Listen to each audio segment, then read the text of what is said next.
தலைவர் தான் இருக்க முடியும் என்றிருந்த ஒரு அரசியல் கட்டத்திலே தலைவியும் இருக்க முடியும் என்பதை ஏற்றுக்கொண்டு வெற்றி பெற்றவர்கள் அல்லவா இந்த இயக்கத்தை சார்ந்தவர்கள். சட்டமன்றத்தில் எவ்வளவு தூரம் மோசமாக அவர்கள் நடத்தப்பட்டார்கள் என்பதை வரலாறு பதிவு செய்திருக்கிறார். நான் இந்த சட்டமன்றத்திற்கு திரும்பி வந்தால் முதலமைச்சராகத்தான் வருவேன் சொன்னதோடு அல்ல, மீண்டும் முதலமைச்சராகத்தான் வந்தார்.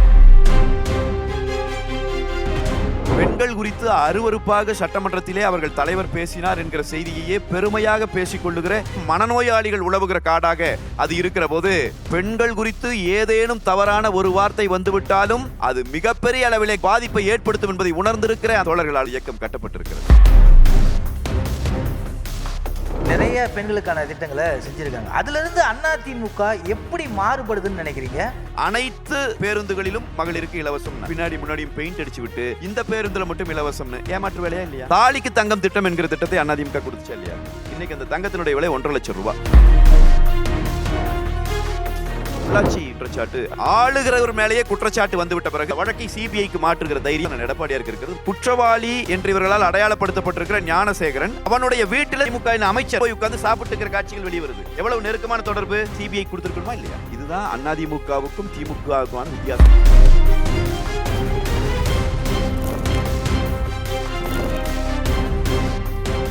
அண்ணா திராவிட முன்னேற்ற கழகம் மகளிரும் என்று சொல்லுகிற போது, அண்ணா திராவிட முன்னேற்ற கழகம் 31 ஆண்டுகள் ஏறக்குறைய இந்த நாட்டை ஆண்டு இருக்கிறது. இந்த 31 ஆண்டு காலம் அதிமுக ஆண்டது. அதற்கு பிறகு சில காலங்களில் இடையில திமுக வரும், அது கொஞ்சம் டேமேஜ் ஏற்படுத்தும். அதிமுக மீண்டும் வந்து அந்த டேமேஜை சரி பண்ணிட்டு மறுபடியும் முன்னோக்கி ஓடும். பிறகு திமுக வரும், மறுபடியும் டேமேஜ். இதுதான் வரலாறு முழுவதும் நடந்திருக்கிறது. இந்த குறிப்பிட்ட காலத்தை, இந்த அரை நூற்றாண்டு காலத்தை எடுத்து தமிழ்நாட்டு பெண்களினுடைய நிலைமை ஒப்பீட்டளவில் இந்தியாவில் எந்த அளவிற்கு முன்னேற்றம் அடைந்திருக்கிறது என்பதை பார்த்தீர்கள் என்றால், அண்ணா திராவிட முன்னேற்ற கழகம் அதற்கு எந்த அளவுக்கு பங்களிப்பு கொடுத்திருக்கிறது என்பதை புரிந்து கொள்ள முடியும். நாம் ஆட்சியில் இருந்த அதிமுக ஆட்சியில் இருந்து இந்த 31 ஆண்டுகள் இந்தியாவில் வேறு எந்த மாநிலத்தை விடவும் மகளிரினுடைய கல்வி பெறுகிற எண்ணிக்கை அதிகரித்திருக்கிறது. தமிழ்நாட்டில் மகளிரினுடைய அந்த பிறப்பு விகிதமே குறைகிற அந்த கொடுமையெல்லாம் இருந்தது. எனக்கு முன்னாடி மரியாதைக்குரிய அமைச்சரக்கா சொல்லி பேசினாங்க அந்த செய்தியை. தொட்டில் குழந்தை திட்டம் கொண்டு வந்தது, எல்லாருமே சொல்லி பேசினாங்க அந்த திட்டம். அப்போ பெண் குழந்தை என்றாலே அந்த குழந்தை வேண்டாம். ஏன்னா நம்முடைய வறுமை சூழலில், நம்முடைய சமூக சூழலில் அந்த குழந்தையை பாதுகாப்பாக வளர்த்தி அந்த குழந்தையை ஒரு நல்ல வாழ்க்கை அமைத்து கொடுக்கவே நம்மளால முடியாதுன்னு அஞ்சி நடுங்குகிற காலம் இருந்துருச்சு. என்னதான் சங்க இலக்கியங்கள் எல்லாம் நாம் படித்து பெண்கள் ரொம்ப ஆற்றல் மிக்கவர்களாக, பெண்கள் நல்ல அடையாளப்படுத்தப்பட்டவர்களாக வாழ்ந்தார்கள் நல்லா பார்த்தாலும் கூட இடைப்பட்ட காலங்கள் அப்படியானதாக இல்லை. விம்முவாள் விழுவாள் பொய்யே, மேல் விழுந்து அழுவாள் பொய்யே, தம்பளம் தின்பாள் பொய்யே, சாகுரேன் என்பாள் பொய்யே, நஞ்சினும் கொடிய மாதரை நம்பினால் மலந்தினும் நாயினும் கடையராவாரே என்கிற கருத்தையும் தமிழ் இலக்கியம் பதிவு செய்தது. அப்படி ஒரு நிலையும் தமிழ்நாட்டில் இருந்தது. நான் அதிமுகவில் ஒரு 4-5 செய்திகளை மட்டும் இந்த முதல் சுற்றில் வைக்கலான்னு நினைக்கிறேன். ஒன்று, எப்பவுமே வந்து இராணுவ நடவடிக்கைன்னு ஒன்று பார்த்தீங்கன்னா அதில் ஊடறுப்புங்கிறது ரொம்ப முக்கியமானது. நீங்கள் இராணுவ நடவடிக்கை கவனிச்சு பாருங்க. முதல்ல யார் உள்ளே புகுந்து எதிரி போட்டு வச்சுக்கிற அந்த வியூகத்துக்குள்ள புகுந்து ஊடுருப்பு செய்து அடித்து கொடுக்கிறார்களோ பிறகு படை உள்ளே ஓடும். அந்த ஓடுகிற படை அது கொஞ்சம் எளிமையானது. ஆனால் முதலிலே போய் ஊடறுப்பு செய்கிறவர்களின் வேலை மிக மிக அரிதானது. நான் அப்படித்தான் சொல்லுகிறேன். நீங்கள் ஊட்டிக்கு இன்னைக்கு நம்ம எல்லாரும் உதகைக்கு போகிறோன்னா போகலாம், ரொம்ப கோடை காலத்தில் போய் குளிர் பகுதியில் இருந்துட்டு வரலாம். ஆனால் அந்த உதகைக்கு சாலை போடுகிற போது எத்தனை ஆயிரம் பேர் செத்து போனான் என்பதை பார்க்கிற போது, அது எத்தனை விலங்குகளால் வேட்டையாடப்பட்டார்கள், பாம்புகள் கொத்தி தின்னு எத்தனை பேரை கொண்டிருக்கும், எத்தனை பேர் செத்தான். அந்த பாதை அமைக்கிறது ரொம்ப கடினம், ஊடறுப்பு செய்கிறது ரொம்ப கடினம். நீங்கள் அதிமுகவிலே முதல் செய்தி நான் சொல்ல விரும்புகிற செய்தியே, அப்படி ஒரு ஊடறுப்பை நடத்தி காட்டினார் புரட்சி தலைவி அம்மா அவர்கள். அவர் போட்ட பாதை, அதன் பிறகு நிறைய பேர் போலாம். எந்த இடத்துல வருது அப்படின்னு சொன்னா, முதல்ல அதிமுகவினுடைய இருக்கிற ஆண்களை நான் வியந்து பார்ப்பேன், பாராட்டுகிறேன். என்ன காரணம் தெரியுங்களாங்க? இப்படியெல்லாம் இவர்கள் பேசிக் கொண்டிருந்த போது, தலைவர் தான் இருக்க முடியும் என்றிருந்த ஒரு அரசியல் கட்டத்திலே தலைவியும் இருக்க முடியும் என்பதை ஏற்றுக்கொண்டு பணி செய்து வெற்றி பெற்றவர்கள் அல்லவா இந்த இயக்கத்தை சார்ந்தவர்கள்.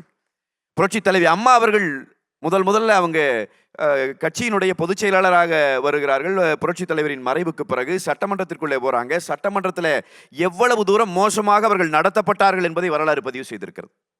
இன்றைக்கு இந்திய நாடாளுமன்றத்தில் அந்த செய்தி பேசப்படுகிறது. இத்தனை ஆண்டுகள் கழித்து கருணாநிதி அவர்களுக்கு அவர்களுடன் இருந்த அந்த கும்பலுக்கு இருந்த ஒரே செய்தி என்ன ஒரு பெண் நம்ம முன்னாடி உட்கார்ந்து இருக்காங்க, என்ன செய்து விட முடியும்? ஒரு பெண் நம்ம என்ன செய்து விடுவார்? எவ்வளவு கீழ்த்தரமான சிந்தனை இருந்துச்சுன்னா, சமூகத்தில் உலகத்தில் எந்த இடத்திலும் நடக்கக்கூடாது என்று நாம் நினைக்கிற நிகழ்வை சட்டமன்றத்திற்குள்ளேயே நடத்தி காட்டினான். சாதாரணமாக இருந்தால் ஒரு பெண் என்ன செய்திருக்க முடியும்? இன்னையிலிருந்து நான் பேசுறது 40 வருஷத்துக்கு முன்னாடி. வீட்டில் போய் ஐயோ நம்மளை அவமானப்படுத்திட்டானே, ஐயோ நம்முடைய மானம் போயிடுச்சேன்னு ஒரு பெண் முடங்கி உட்கார்ந்துருவாங்கிறதா கருணாநிதி அவர்களினுடைய எதிர்பார்ப்பு. ஆனால் அவ்வளவு தூரம் சட்டமன்றத்திற்குள்ளே அசிங்கப்படுத்துகிறார்கள். அம்மா அவர்கள் வெளியே வருகிறார். அங்கே இருந்த செய்தியாளரிடம் சொல்லிவிட்டு போகிறார், இனியொரு முறை நான் இந்த சட்டமன்றத்திற்கு திரும்பி வந்தால் முதலமைச்சராகத்தான் வருவேன். சொன்னதோடல்ல, மீண்டும் முதலமைச்சராகத்தான் வந்தார். இதுதான் ஊடறுப்பு என்று நான் சொல்லுகிறேன். முதலிலே அடித்து உடைப்பது. உனக்கு இருக்கிற இந்த பெண்ணடிமை சிந்தனையை, உனக்கு இருக்கிற இந்த கீழ்த்தரமான சிந்தனையை ஏறி மிதித்து அடித்து உதைப்பது செய்து காட்டிய தலைவி, புரட்சி தலைவி அம்மா அவர்கள். அவர் கொடுத்திருக்கிற திட்டங்களை எல்லாம் எங்களுடைய மரியாதைக்குரிய முன்னவர்கள், முன்னத்தியர்கள் சொல்லி பேசினார்கள். ஏராளமான திட்டங்கள். அதில் நான் ரொம்ப வியந்து பார்க்கிற ஒரு செய்தியை உங்களுக்கு சொல்றேன். வக்பு வாரியத்தின் தலைவராக பெண்ணை கொண்டு வந்து சேர்த்தார். பதர் ஷையத் அவர்களை வக்பு வாரியத்தினுடைய தலைவராக கொண்டு வருகிறார். எப்படி இது சாத்தியப்பட்டுச்சு? எவ்வளவு அவங்களே சொல்லியிருக்கிறாங்க, அவங்களே நேர்காணலில் சொல்லியிருக்கிறாங்க, அது ரொம்ப சிரமப்படுத்துனாங்க, ஆனாலும் அம்மா எனக்கு நம்பிக்கை கொடுத்தாங்க. புரட்சி தலைவி, நான் இன்னைக்கு சொல்றேங்க, மகளிர் கிரிக்கெட்டுங்கிறது அநேகமாக இந்த 5 வருஷத்துக்குள்ள தான் ஃபேமஸ் ஆயிருக்கு. இப்போ தான் மேன் ஆஃப் த மேட்ச் போய் பிளேயர் ஆஃப் த மேட்ச் வந்திருக்கு. இப்போ தான் பேட்ஸ்மேன் போய் பேட்டர் வந்திருக்கு. தெரியுதானுங்களா? அதுக்கு முன்னாடி பவுலர் இருந்தது, பேட்ஸ்மேன் இருந்தது. இன்னைக்கு தான் அது பேட்டர் ஆயிருக்கு. ஆனால் 40 வருடங்களுக்கு முன்பே தமிழ்நாட்டிலே இந்த சாதனை, இந்த புரட்சியை ஒருவரால் செய்து காட்ட முடிந்தது. அந்த தலைவியை தன்னுடைய பொதுச் செயலாளராக கொண்டிருந்த இயக்கம் இந்த அதிமுக. அது மகளிரோடு என்றைக்கும் நின்றது, மகளிர் உரிமைகளோடு நின்றது. 30 விழுக்காடு காவல்துறையில 30 விழுக்காடு பெண்கள் இருக்க வேண்டும் என்று கொண்டு வந்தார். இன்னைக்கும் கூட ஒரு சகோதரி நான் வருகிற போது பார்த்தேன், நான் அவங்க வழக்கறிஞர் நினைக்கிறேன், அந்த யூனிஃபார்மோட வந்தாங்க. பெண் வழக்கறிஞர்கள் இன்றைக்கு சாதாரணமாக அவங்களால் போக முடியும். அவங்க அந்த தைரியத்தோடு அவர்களுக்குரிய உரிமையோடு போறாங்க. ஆனால் ஒரு காலம் எப்படி இருந்திருக்கும்? காவல் நிலையத்திற்கு ஒரு பெண்ணே போக முடியாது. வேலியே பயிரை மேயுமோ என்கிற அச்சம் இருந்த காலம். ஒரு தலைவி இந்த மண்ணிலே உருவாக்கி காட்டினார்களே, 30 விழுக்காட்டு பேர் நீ கட்டாயமாக பெண்கள் காவல்துறையில இருக்க வேண்டும் என்கிற சட்டத்தை கொண்டு வந்து சேர்த்தார்களே, எவ்வளவு பெரிய விஷயம். நம்மளால் இன்னைக்கு நினைச்சு பார்த்தாலும் அதனாலேயே நான் அம்மாவை வியந்து போகிறேன். அம்மா அவர்களை வியந்து பார்க்கிற இன்னும் 2 செய்திகளை மட்டும் நான் பதிவு செய்ய விரும்புகிறேன். ஒன்று, பெண்களை எப்படி அவங்க மதிச்சாங்க அப்படிங்கிறதுக்கான செய்தி. பெண்களை அவங்க அந்த செய்தி இந்த கான்டெக்ட்லேருந்து கொஞ்சம் வெளியிருந்தாலும் கூட உண்மையில் அதில் சம்மந்தப்பட்டிருந்தவர்கள் பெண்கள். அதாவது 7 பேர் விடுதலைக்கு தமிழ்நாடே போராடிய ஒரு காலம் இருந்துச்சு. அந்த காலத்தில் அதில் திரு பேரறிவாளன் அவர்கள், அவர் மேலே நான் தவறாக புகார் எழுதினேன்னு சொல்லி அவர் 30 ஆண்டுகள் அந்த சிறைவாசத்தை முடித்த பிறகு ஒரு காவல்துறை அதிகாரி சொன்னார், அவர் சொன்னதை நான் மாற்றி எழுதிட்டேன், அதனால தான் அவருக்கு தண்டனை. அவருக்கு மரண தண்டனை. முருகன் மரண தண்டனை, சாந்தன் மரண தண்டனை. மொத்தமாக 7 பேர், அவங்க மீதி 4 பேருக்கு, ராபர்ட் பையஸ் உள்ளிட்ட 4 பேருக்கும் ஆயுள் தண்டனை. அக்கா நளினி அவர்களும் உள்ள இருக்காங்க. இதில் இப்படி ஒரு நிலை இருக்கும்போது கருணாநிதி அவர்களினுடைய அமைச்சகத்திற்கு இந்த தீர்மானம் போகிறது. அமைச்சரகத்தை கூட்டி கருணாநிதி என்ன தீர்மானம் போட்டார்னா, நளினி அவர்கள் தவிர்த்து மீதி 3 பேரையும் தூக்கிலே போட்டு விடுங்கள் என்று சொன்னார். நளினி அவர்களுக்கு மட்டும் ஆயுள் தண்டனை குறைத்துவிட்டு மீதி 3 பேரையும் தூக்கிலே போடுங்கள் என்று சொல்லி அவர் தன் அமைச்சரவையில இருந்து கூட்டி அனுப்பினார். நல்ல வேளையாக அன்று இருந்த குடியரசுத் தலைவர்கள் அதை எடுத்துக்கொள்ளவில்லை. இந்த அமைச்சரகத்தினுடைய பரிந்துரையை ஏற்றுக்கொள்ளவில்லை. பிறகு புரட்சி தலைவி அம்மா அவர்களினுடைய ஆட்சி வருகிறது. அவர் முன்னால் இந்த செய்தி வைக்கப்படுகிற போது, நானெல்லாம் அன்றைக்கு ஒரு அரசியலில் சின்ன பசங்க, நாங்களும் அரசியல் களத்தில் நிற்கிறோம். அவ்வளவு தூரம் இதை கவனித்தவன் என்பதால் சொல்லுகிறேன். நாம் மக்சீம் கார்கியினுடைய தாய் நாவல் குறித்து படித்திருக்கிறோம். அந்த தாயை போலத்தான் ஒரு தாய் அம்மாவை போய் சந்தித்தார். என்னுடைய மகன் குற்றமற்றவன் என்பதை நிரூபிப்பதற்கு இவ்வளவு கிடைத்திருக்கிறது அம்மா. அவர் ஏற்கனவே 30 ஆண்டுகளுக்கு மேலாக சிறைவாசத்தை அனுபவித்து விட்டான், நீங்கள் தான் இதை கவனிக்க வேண்டும் என்று சொன்னபோது, அவர்கள் செய்ததாக சொல்லப்படுகிற அந்த குற்றத்தை புரட்சி தலைவி அம்மா அவர்கள் ஏற்றுக்கொள்ளவில்லை. ஆனால் சட்டப்படி ஒரு குற்றத்திற்கு 2 தண்டனைகள் இருக்கக்கூடாது. ஏற்கனவே அவர்கள் தண்டனையை அனுபவித்து விட்ட பிறகு மீண்டும் அவர்கள் தண்டனையை அனுபவிக்க கூடாது என்று சொன்ன தலைவி அந்த அம்மாவை, பேரறிவாளன் அவர்களுடைய அம்மாவை கைப்பற்றி சொன்னார், நான் இருக்கிறேன், தைரியமாக செல்லுங்கள், உங்கள் மகன் வெளியே வருவான். சொன்னதோடு நிற்கவில்லை, நான் பதிவு செய்கிறேன். அன்றைய நாளில் சட்டமன்றத்தில் புரட்சி தலைவி அம்மா அவர்கள் சொல்லுகிறார், மத்திய அரசிற்கு நான் எச்சரிக்கை விடுக்கிறேன். ஒரு தலைவி, ஒரு முதலமைச்சர் பிடரி சிலிர்த்த சிங்கத்தை போல நின்று சொன்னார், மத்திய அரசிற்கு எச்சரிக்கை விடுக்கிறேன், நீங்கள் அவர்களை விடுதலை செய்ய வேண்டும், இல்லை என்றால் 3 நாட்களில் நான் கதவுகளை திறந்து விடுவேன், விடுதலை செய்வேன் சொன்னார். சொன்னது அன்றோடு நிக்கல. அன்னைக்கு இரவு முழுவதும் ஒரு முதலமைச்சர், ஒரு பெண் முதலமைச்சர் செக்ரட்டரியேட்ல இருந்து வீட்டுக்கு போகல. அது அம்மாக்களை கண்டிப்பா தெரிஞ்சிருக்கும். இன்னைக்கு அவங்களே இருந்து அங்க லீகல் எக்ஸ்பர்ட்ஸ் வச்சு அன்னைக்கு முழுவதும் இரவு முழுவதும் அந்த லீகல் எக்ஸ்பர்ட்ஸ் கிட்ட ஒவ்வொருவரா ஒப்பீனியன் வாங்கி எப்படி விடுதலை செய்ய முடியும் என்பதை அவர் அதை சாதித்தே காட்டினார். மத்திய அரசினுடைய அந்த உண்மையிலே பிடரியை பிடித்து குலுக்குகிற வேலையை செய்து காட்டிய ஒரு தலைவி, ஒரு அம்மாவுக்காகத்தான், ஒரு அம்மாவினுடைய அந்த நடைக்காக, அந்த அம்மாவின் தியாகத்துக்காக அவங்க அதை செஞ்சு கொடுத்தாங்க. அதனால்தான் விடுதலை அடைந்து வந்த பிறகும் கூட மரியாதை அக்கா நளினி அவர்கள் வந்து சொன்னாங்க, அது பல பேர் கடந்து போயிட்டாங்க அந்த செய்தியை. அவர் செய்தியாளர் சந்திப்பிலே சொன்னார், விடுதலை அடைந்த போது இந்த ஸ்டாலின் ஆட்சி நடந்து கொண்டிருந்தது, இருந்தாலும் கூட அவர் சொன்னார், எங்கே நீங்கள் போய் யாருக்கு நன்றி சொல்லுவீர்கள் என்று கேட்டபோது, நான் அம்மா அவர்களினுடைய நினைவிடத்திற்கு போய் நன்றி சொல்லுவேன் என்று சொன்னார். இது நீங்க நினைச்சு பார்த்தீங்கன்னா, அதே மாரி தான் அதிமுகவின் எல்லா காலமுமே பெண்களுக்கு மரியாதை கொடுக்கணும்னா, ஒரு பெண்ணுடைய தலைமையை ஏற்று நடந்த இயக்கம் இந்த இயக்கம். நீங்க நினைச்சு பார்க்க முடியாது. இன்னைக்கும் கூட இன்னைக்கா ஒரு காலையில ஒரு நடிகர் ஒருத்தர் பேசியிருக்கிறாரு. அண்ணா இப்ப எவ்வளவு வேதனையோட குறிப்பிட்டு சொன்னாங்க, அந்த தூத்துக்குடியில அந்த குழந்தை கொலை செய்யப்பட்ட சம்பவத்த. அந்த நடிகர் கேட்கிறாரு, திமுகவில் இருக்கிற அந்த நடிகர், எதுக்கு அந்த புள்ள போய் புதருக்கு பின்னாடி போனான்னு கேட்கிறாரு. நான் இன்னைக்கு அதுதான் நினைச்சு பார்த்தேன். ஒருவேளை இந்த ஆள் இன்னைக்கு அதிமுக இருந்திருந்தாருன்னா இந்த ஆள் நிலைமை என்ன ஆயிருக்கும்னு நான் நினைச்சேன். இன்னைக்கு இருந்திருந்தாலோ இல்ல அம்மா அவர்களுடைய ஆட்சி காலத்திலே இருந்திருந்தாலோ என்ன ஆயிருக்கும் பாருங்க. எவ்வளவு தூரம் வக்கிர சிந்தனை ஒன்று இந்த மண்ணுக்குள்ளே தொடர்ச்சியாக விதைக்கப்பட்டு கொண்டே இருக்கிறது என்பதை பாருங்கள். இதையெல்லாம் உடைக்கிற இடத்துல அதிமுக இருக்கு. அதனாலதான் புரட்சித் தமிழர் அண்ணன் எடப்பாடியார் அவர்களினுடைய ஆட்சியில கூட பிங்க் பேட்ரோல், இந்த பெண்களை காப்பதற்கான அந்த பிங்க் பேட்ரோல் முறை கொண்டு வரப்பட்டது. அதே மாதிரி இந்த காவல் என்கிற செயலி அறிமுகப்படுத்தப்பட்டது. பெண்களினுடைய வாழ்க்கை முன்னேற்றத்திற்கு ஏராளமான திட்டங்களை இந்த அமைப்புகள், அண்ணா திராவிட முன்னேற்றக் கழகம் என்கிற இந்த கட்சியும் அதனுடைய 3 பெரும் தலைவர்களும் தான் மீண்டும் மீண்டும் கொண்டு வந்தார்கள். பெண்கள்ங்கிறவன் இந்த சமூகத்தினுடைய சரிபாதி. அரசியல்ல அவங்களுக்கான அங்கீகாரம் இருக்கணும், அரசியல்ல அவங்க அதிகாரம் பெறணும், அவங்க தொழில்துறையில அவங்க முன்னேறணும். இப்போ கூட நம்ம கொடுத்திருக்கிற வாக்குறுதிகளில் பாருங்க, பெண்கள் தொழில் தொடங்குவதற்கான வாய்ப்புகளை தொடர்ச்சியாக ஏற்படுத்தி கொடுக்கிற வாக்குறுதிகளைத்தான் புரட்சித் தமிழர் எடப்பாடியார் அவர்கள் கொடுத்திருக்கிறார். அப்படின்னா ஒண்ணுதான், வக்கர சிந்தனை மனதில் இல்லாதவர்களால் இந்த கட்சி நடத்தப்படுகிற காரணத்தால் பெண்கள் இயல்பிலேயே பாதுகாப்பாக இருக்கிறார்கள். இதுக்கு நேர் எதிராக நிற்கிற கட்சி அது மனம் முழுவதும் வக்கர சிந்தனைகளாலேயே நிரம்பி இருக்கிறது. பெண்கள் குறித்து அருவருப்பாக சட்டமன்றத்திலே அவர்கள் தலைவர் பேசினார் என்கிற செய்தியையே பெருமையாக பேசிக்கொள்ளுகிற இந்த 2025-26 பெருமையாக பேசிக்கொள்ளுகிற மனநோயாளிகள் உழவுகிற காடாக அது இருக்கிற போது, பெண்கள் குறித்து ஏதேனும் தவறான ஒரு வார்த்தை வந்துவிட்டாலும் அது மிகப்பெரிய அளவிலே கட்சியில் மிகப்பெரிய பாதிப்பை ஏற்படுத்தும் என்பதை உணர்ந்திருக்கிற அந்த தொண்டர்களாலும் தோழர்களாலும் இந்த இயக்கம் கட்டப்பட்டிருக்கிறது. அப்போ ஒரு கட்சி பெண்களை பாதுகாக்கிற இயக்கமாக, பெண்களின் வாழ்வை முன்னோக்கி தள்ளுகிற இயக்கமாக இருந்து கொண்டிருக்கிறது என்பதே எவ்வளவு பெரிய விஷயம். தாலிக்கு தங்கம் திட்டத்தை சொன்னாங்க, படிப்பு, மகளிர் கல்விக்காக, மகளினுடைய கல்வி மேம்பாட்டிற்காக கொண்டு வரப்பட்ட ஒரு திட்டம். எல்லாமே வெற்றி அடைந்த திட்டங்கள், எந்த திட்டமே பின்னடைவை சந்திக்கல, எல்லாமே வெற்றி அடைந்தது. அப்ப அண்ணா திராவிட முன்னேற்ற கழகத்தை பொறுத்த வரைக்கும் மகளிர் பாதுகாப்பு என்பது ஒரு சமூகத்தின் பாதுகாப்பு, ஒரு சமூகத்தினுடைய முழுமையான பாதுகாப்பு. நாமெல்லாம் நாகரிகம் அடைந்திருக்கிறவர்கள் என்பதை நிரூபிக்க வேண்டும் என்று சொன்னால் இந்த ஒரு சமூகத்திற்குள்ளே மகளிரும் குழந்தைகளும் பாதுகாப்பாக இருக்க வேண்டும். அப்படி பாதுகாப்பாக அவங்க இல்லைன்னு சொன்னா நாம் நாகரிகம் அடைந்தவர்கள் சொல்லிக் கொள்வதிலே அர்த்தமே இல்லை. ஆண்கள் எவனும் அப்படி சொல்லிக்கொள்ள முடியாது. இன்னைக்கு இருக்கிற சிக்கலே தமிழ்நாட்டில் நம்மெல்லாம் நாகரிகம் அடைந்த சமூகத்தில் தான் வாழ்கிறோமா என்கிற சிந்தனையே வந்திருக்கிறது. காட்டுமிராண்டிகளினுடைய ஆட்சி காலம் ஒன்று நடந்து கொண்டிருக்கிறது. அது நல்ல வேளையாக இன்றைக்கு காபந்தரசா மாறிடுச்சு, முடிய போகுது.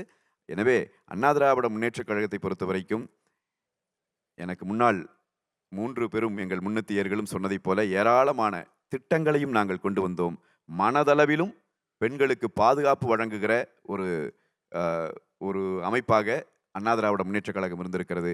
புரட்சி தலைவி அம்மா அவர்களை நான் ஒன்றை சொல்லி நிறைவு செய்கிறேன். இதில் அம்மா அவர்கள் இன்றைக்கு வரைக்கும் நாமெல்லாம் விவாதங்களில் போய் உட்காருகிற போது அவங்க மேலே எந்த குற்றச்சாட்டையும் சொல்ல முடியாத அயோக்கியர்கள் அவர் குறித்து அவர் ஒரு குற்றவாளி என்று சொல்லி மீண்டும் மீண்டும் முத்திரை குத்த பார்க்கிறார்கள். உண்மையில் நீதிமன்றத்தால் விடுதலை செய்யப்பட்டவர், பிறகு அவர் மறைந்து விட்ட காரணத்தால் அந்த வழக்கு நகர்த்தப்பட முடியாமல் முடிந்து போனது. ஆனால் நான் இந்த அரங்கத்திலே ஒரு செய்தியை பதிவு செய்கிறேன். இவ்வளவு தூரம் கட்டி ஆண்ட ஒரு தலைவி, இப்படி ஆளுமை மிக்க தலைவி இந்தியாவிலேயே யாரும் இல்லை என்று சொல்லி இந்தியாவிலிருந்து அனைத்து அரசியல் தலைவர்களாலும் ஏற்றுக்கொள்ளப்பட்ட தலைவி, எல்லா மாநிலத்திலே இருக்கிறவர்களாலும் புகழப்பட்ட ஒரு முதலமைச்சர், அவர் நினைத்திருந்தால் சட்டத்தை வளைத்து இந்த பிரச்சனைகளிலிருந்து முழுமையாக வெளிப்பட்டிருக்க முடியாதா? கட்டாயம் முடியும். எதிர்க்கட்சி தலைவரே சட்டமன்றத்தில் உட்கார்ந்து உங்கள் மீது இருக்கிற வழக்குகளை எல்லாம் நீங்கள் தள்ளுபடி செய்யுங்கள் என்று சொன்னபோது கூட அதை ஏற்றுக்கொள்ளாத ஒரு தலைவியாக இருந்தார். அவங்க அம்மா இருந்த காலத்தினுடைய ஒரே செய்தி நான் சொல்லி முடிக்கிறேன். அவர்கள் இந்த பிரச்சனைக்கு உட்பட்டதற்கு காரணமே 2 விஷயங்கள்ல கடைசி வரைக்கும் அவங்க சமரசம் செய்துக்க மாட்டேன்னு சொன்னாங்க. ஒண்ணு, காவிரி நதிநீர் சிக்கல்ல நாங்கள் ஒரு நாளும் கர்நாடகாவோடு சமரசம் செய்து கொள்ள மாட்டோம், நீதியை பெறுவோம் சொன்னாங்க. 2வது, இந்த 7 பேர் விடுதலையில் நான் சமரசம் செய்து கொள்ள மாட்டேன், இதற்கு விலையாக நீ எனக்கு விடுதலை கொடுப்பாய் என்றால் அது எனக்கு தேவையில்லை என்பதை பேரறிவிப்பு செய்த தலைவி இந்த தலைவி. இந்த 2 விஷயத்துல சமரசமாயிருந்தா அவங்களுக்கு இன்னைக்கு இவன் பேசிட்டு இருக்கிற மாதிரி இந்த நிலைமை வந்திருக்காது. எனவே அதையெல்லாம் தாண்டி நின்று தான் கொடுத்த வாக்குறுதியை, ஒரு பெண்ணுக்கு தான் கொடுத்த வாக்குறுதியை நிறைவேற்ற வேண்டும் என்பதிலே உறுதியாக இருந்த, தன்னையே கரைத்து கொண்ட தியாக வடிவமாக நின்ற புரட்சி தலைவி அவர்களை தலைவியாக ஏற்றுக்கொண்டிருந்த இந்த இயக்கம் என்றைக்கும் பெண்களை மதிக்கிற இயக்கமாக, பெண்களை போற்றுகிற இயக்கமாக, பெண்ணுக்குள் ஞானத்தை வைத்தான் புவி பேணி வளர்த்திடும் ஈசன், மண்ணுக்குள்ளே சில மூடர் நல்ல மாதர் அறிவினை கெடுத்தார் என்று சொன்னானே பாரதி. அப்படி பெண்ணுக்குள் இருக்கிற ஞானத்தை போற்றி வளர்க்கிற இயக்கமாக அதிமுகவும், அதை கீழே போட்டு வதைத்து செய்கிற முட்டாள்தனத்தை செய்கிற முட்டாள் கும்பலாக இன்னொரு கட்சியும் இருந்து கொண்டே இருக்கிறது. இதை தமிழக மக்களுக்கு சொல்லுகிற கடமை எங்களுக்கு இருக்கிறது. சொல்லுகிறோம். மக்கள் சிந்தித்து பார்க்க வேண்டும், நல்லதை ஏற்றுக்கொள்ள வேண்டும். முதல் சுற்றுல எல்லாருமே பேசி முடிச்சிட்டாங்க. இப்போ அடுத்தடுத்த சுற்றுகளில் நம்ம வந்து கேள்வி பதிலாக போனால் இன்னும் நல்லா இருக்கும் அப்படின்னு உங்ககிட்ட இருந்தே நான் அப்படியே கொண்டு போயிடலாம் அப்படின்னு நினைக்கிறேன். இப்போ திமுகவும் நிறைய பெண்களுக்கான திட்டங்களை செஞ்சுருக்காங்க. அதுலேருந்து அதிமுக எப்படி மாறுபடுதுன்னு நினைக்கிறீங்க? எதில் வந்து வேறுபாடு இருக்குது அப்படின்னு நினைக்கிறீங்க? ஏன்னா அவர்களும் இப்போ வந்து மகளிர் உதவித்தொகை அப்படின்லாம் கொடுக்குறாங்க. அதுலேருந்து அதிமுக எப்படி நீங்கள் மாறுதுன்னு சொல்கிறீங்க? இல்லை, நான் முதல்ல வந்து இப்போ திட்டங்களினுடைய எண்ணிக்கையிலேயே நான் வந்து ஒப்பிட்டு பார்க்க விரும்புகிறேன். நீங்கள் இப்படி கேட்டீங்கன்னு காட்டி நான் சில விஷயங்களை சொல்ல வேண்டியிருக்கு. இந்த 2 திட்டங்களுக்கு என்ன வித்தியாசம் எப்படி இருக்குன்னு நீங்கள் கேட்டிங்கன்னா, இந்த தமிழ்நாட்டில் முதலமைச்சர்கள் திமுகவிலிருந்து இருந்திருக்கிறாங்க. திமுகவிலிருந்து இருந்த ஒரு முதலமைச்சர் தனக்கு பிறந்த மகளை தன்னுடைய மகள் இல்லை என்று சொன்னவர். வித்தியாசத்தை நான் உங்களுக்கு சுட்டி காட்ட விரும்புகிறேன். உங்களுடைய பெயர் தான் ஒரு குழந்தையினுடைய பிறந்திருக்கு, அந்த குழந்தையினுடைய தகப்பன் பெயர் என்கிற இடத்துல உங்கள் பெயர் இருக்கிறது, நீங்கள் தானா அது என்று கேட்டதற்காக ஒரு பத்திரிகை ஆசிரியருக்கு 6 மாதம் சிறை தண்டனை வாங்கி கொடுத்தவர், மானநட்ட வழக்கு போட்டு. தனக்கு பிறந்த பிள்ளை தன்னுடைய குழந்தை இல்லை என்று சொன்ன தலைவர் ஒரு பக்கம், யார் பிள்ளை பெற்றாலும் நான் வளர்த்து கொடுக்கிறேன் என்று சொன்ன தலைவர் இன்னொரு பக்கம். இதுதான் திமுக அதிமுக வித்தியாசம். ஆமா, அப்ப இந்த சிந்தனையிலே வித்தியாசம் இருக்குன்னு நான் சொல்றேன். அடிப்படை ஜீன் வித்தியாசமே இருக்குன்னு நான் சொல்றேன் 2 பேத்துக்கும். ஒன்று, அதே மாதிரி பெண்களுக்கான திட்டங்களை கொண்டு வருகிறோம். இப்போ நீங்களே குறிப்பிட்டு சொன்னங்காட்டி அதையும் நான் சொல்ல வேண்டியிருக்கு. உதவித்தொகையை கொடுக்கிறேன் என்று சொன்னது அது ஏமாற்று வேலையா இல்லையா? நீங்க என்ன சொன்னாரு திரு ஸ்டாலின் அவர்கள் எதிர்க்கட்சி தலைவராக இருக்கிற போது, நாங்கள் ஆட்சிக்கு வந்துட்டோம்னா முதல் மாதத்திலே இருந்து அனைத்து மகளிருக்கும், அனைத்து குடும்ப தலைவர்களுக்கும் 1000 ரூபாய் கொடுக்கிறேன்னார். ஆட்சிக்கு வந்தார், 28 மாதங்கள் கொடுக்கல. 28 மாதம் கழித்து தகுதியுள்ள மகளிருக்கு கொடுக்கிறோம்ங்கிறார். அந்த தகுதிக்கான பட்டியலை வேற போட்டார். இந்த மாதிரி தில்லுமுள்ளு வேலைகளை என்னைக்காச்சும் அதிமுக செஞ்சு நீங்க பார்த்துருக்கீங்களா? வரலாற்று ஒன்றை காட்ட முடியுமா யாராவது? ஒரு வாக்குறுதியை கொடுத்து அதை இப்படி திசை திருப்பி, அப்படி திசை திருப்பி, இப்படி பண்ணி காட்டுறோம், அப்படி பண்ணி காட்டுறோம், அனைத்து பேருந்துகளிலும் மகளிருக்கு இலவசம்னார். சொன்னாரா இல்லையா? பிறகு வந்து பேருந்துகளினுடைய எண்ணிக்கையை குறைச்சு அதுலேயும் சில பேருந்துகளுக்கு மட்டும் அந்த பின்னாடி முன்னாடியும் பெயிண்ட் அடிச்சு விட்டு இந்த பேருந்துல மட்டும் இலவசம்னு ஏமாற்று வேலையா இல்லையா? இந்த வேலையை அதிமுக என்றைக்காவது செய்து நீங்கள் பார்த்திருக்கிறீர்களா? தாலிக்கு தங்கம் திட்டம் என்கிற திட்டத்தை அதிமுக கொடுத்துச்சா இல்லையா? அந்த தாலிக்கு தங்கம் திட்டம் கடைசியான எடப்பாடியார் ஆட்சி காலத்தில் அந்த திட்டத்தில் 1 பவுன் தங்கம் கொடுக்க போது 1 பவுன் தங்கத்தினுடைய விலை 23,000 ரூபாய். இன்னைக்கு அந்த தங்கத்தினுடைய விலை 1,50,000 லட்சம் ரூபாய். அதிமுக கொண்டு வந்த திட்டங்கள்ல இப்படியான முதலீட்டு வாய்ப்புகள் என்னைக்குமே இருந்துட்டே இருக்கும். எத்தனை டன் தங்கம் தமிழ்நாட்டுக்குள்ள வந்திருக்குன்னு யோசிச்சு பாருங்க. அது இன்னைக்கு எந்த அளவுக்கு தமிழ்நாட்டின் பொருளாதாரத்தை உயர்த்திட்டு இருக்குன்னு பாருங்க. அதிமுக தாலிக்கு தங்கம் கொடுத்த போது நீங்க அந்த விலையும் இன்னைக்கு இருக்கிற விலையும் ஒப்பிட்டீங்கன்னா, ஆட்சியில இல்லாத போது கூட அதிமுக மாதம் 2000 ரூபாய் கொடுத்துட்டே இருந்திருக்கு. இப்படி ஒரே ஒரு திட்டம் சொல்லுங்களேன் திமுகல. யாராவது சொல்லட்டுமே. நாங்க எல்லாரும் ஒரே இயக்கத்தை சேர்ந்தவர்கள் என்பதால் விவாதமா இல்லை. அப்ப யாராவது ஒருத்தர் திமுக காரங்களாக சொல்லட்டுமே. அதே மாதிரி நீங்க சட்டத்தை வந்து பயன்படுத்துவது, பெண்கள் பாதுகாப்புக்கு சட்டத்தை பயன்படுத்துவங்கிற பொள்ளாச்சி பாலியல் குற்றச்சாட்டு, அதைத்தான் பிரதானமா இன்னைக்கு அவங்க மேல வச்சுட்டே இருக்கிறாங்க. பொள்ளாச்சி பாலியல் அந்த சம்பவத்தில் நான் மீண்டும் அழுத்தம் திருத்தமாக பதிவு செய்ய விரும்புகிறேன். என்னை விட அதிக செய்தி தெரிந்தவர் என்றாலும் கூட கொஞ்சம் உரிமை எடுத்து நான் சொல்கிறேன். அண்ணா இதில் தவறுகள் இருந்தால் திருத்துவார். அந்த பொள்ளாச்சி பாலியல் சம்பவத்தில் 2019 பிப்ரவரி 24ஆம் தேதி காலை புகார் கொடுக்கப்படுகிறது. அன்றைக்கே எஃப்ஐஆர் பதிவு செய்யப்பட்டிருக்கிறது. இதுவும் கிடையாது. அதுல வந்து அதிமுகவை சேர்ந்த தலைவர்களுக்கே தொடர்பு இருக்கிறது என்று ஒரு பொய் பிரச்சாரத்தை திமுக பரப்புகிறது. அது பொய் பிரச்சாரமாகவே இருந்தாலும் ஆளுகிறவர் மேலேயே குற்றச்சாட்டு வந்துவிட்ட பிறகு நம்ம கண்ட்ரோல் இருக்கிற போலீஸ் வச்சு நம்ம விசாரிச்சு அதுல நம்ம ஒரு தீர்வை கொடுத்தால் அது வந்து ஏற்புடையதாக இருக்காது என்று சொல்லி அந்த வழக்கை சிபிஐக்கு மாற்றுகிற தைரியம் ஒரு முதலமைச்சருக்கு இருக்கிறது, அண்ணன் எடப்பாடியாருக்கு இருக்கிறது, மாற்றுகிறார். சிபிஐ விசாரிக்கிறது. சிபிஐ இன்றைக்கு தீர்ப்பு கொடுத்து குற்றவாளிகள் தண்டிக்கப்பட்டும் விட்டார்கள். இது அதிமுக ஸ்டாண்டு. அண்ணா யூனிவர்சிட்டிக்குள்ள ஒரு பொண்ணை வந்து இவ்வளவு சித்திரவதை பண்ணா ஒரு நாயின்னு வருது. அவன் வந்து அந்த நேரத்தில் ஒரு சாரோட பேசினான்ங்கிறது வருது. யார் அந்த சார்னு கேட்டு அதிமுக போராடுது. அந்த குற்றவாளி என்று இவர்களால் அடையாளப்படுத்தப்பட்டிருக்கிற ஞானசேகரன் அவன் போய் திமுக தலைவர்களோடு நின்று படம் எடுத்தான்னு நாங்கள் குற்றஞ்சாட்டல. அவனுடைய வீட்டில் திமுக தலைவர் போய் உட்கார்ந்து, திமுக அமைச்சர், இன்றைய அமைச்சர் போய் உட்கார்ந்து சாப்பிட்டு இருக்கிற காட்சிகள் வெளிவருது. எவ்வளவு நெருக்கமான தொடர்பு! இதை குற்றச்சாட்டுல சிபிஐ கொடுத்திருக்கணுமா இல்லையா? இதுதான் அதிமுகவுக்கும் திமுகவுக்குமான வித்தியாசம் நான் சுட்டி காட்ட விரும்புகிறேன். அதிமுக சட்டத்திற்கு புறம்பாக எவன் வேலை செய்திருந்தாலும், எவன் குற்றவாளியாக இருந்தாலும் அவனை தண்டியுங்கள் என்பதிலே உறுதியாக அந்த தலைவர் இருக்கிறார், எங்கள் முதலமைச்சர் இருக்கிறார். ஏன் சிபிஐக்கு கொடுக்கல அண்ணா யூனிவர்சிட்டி பிரச்சனையை ஸ்டாலின்? ஏன் கொடுக்கலன்னா, கொடுத்திருந்தா யார் அந்த சார் என்பதும் தெரிந்திருக்கும். அந்த சார் இன்றைக்கு அவன் வீட்டிலே சாப்பிட்டு கொண்டிருந்த சார்கள் எல்லாம் இன்றைக்கு அரசு சாப்பாடு சாப்பிட வேண்டிய நிலை வந்திருக்கும்.